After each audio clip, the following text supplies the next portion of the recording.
දැන් එහෙම නෑ මම.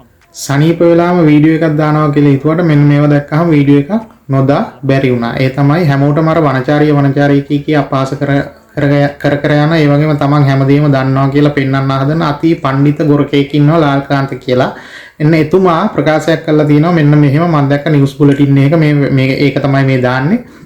ඒ තමයි ලෝක යුද්ධයක් තියෙනකොට හාල්මැස්සෝ ගේන එකටත් ඒක බලපානවා කියලා තමයි ලාල්කාන්තේ කියලා තියෙන්නේ. එතකොට මට මේක කියන්නම ඕනකමක් තියෙනවා. එතකොට කොවිඩ් කියලා වසංගතයක් ආවා අපි හැමෝටම මතකනේ මුළු ලෝකෙම නැවතුණා. එතකොට ඒක ඒ වෙනි වසංගතයක් අපි මීට කලින් ඒ වගේ අපි අත්විඳලා තිබෙන්නේ නැහැ. එතකොට මුළු ලෝකෙම වැහුණා. එතකොට පිටරටින් ලංකාවට එන ශ්‍රමිකයන්ගේ ආදායම, සංචාරකයන්ගේ ආදායම, ඩොලර් ආදායම අපනයනය කරපුවා සෑහෙන අඩු වුණා.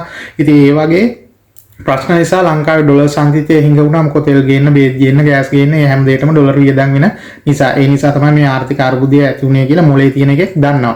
එතනින් පස්සේ දැන් එතකොට JP මිනිස්සු JP NPP වගේ කාඩර් කාලකන්ණි මොනවද කළේ? එතකොටත් මිනිස්සු පාරට බැසලා මේව කරන්න ආණ්ඩුව ඕනේද, අරව කරන්න ආණ්ඩුව ඕනේද කියලා බොහොම වැරේට ආණ්ඩුව විවේචනය කරපු හැටි උන්ට දැන් අමතකයි. දැන් අර දිට ධම්මයේදීනිය කර්මය වගේ දැන් කියන්න වෙලා තිනවා ලෝක යුද්ධයක් නිසා දැන් අපිට කරගන්න බෑ මාර අමාරුයි කියලා.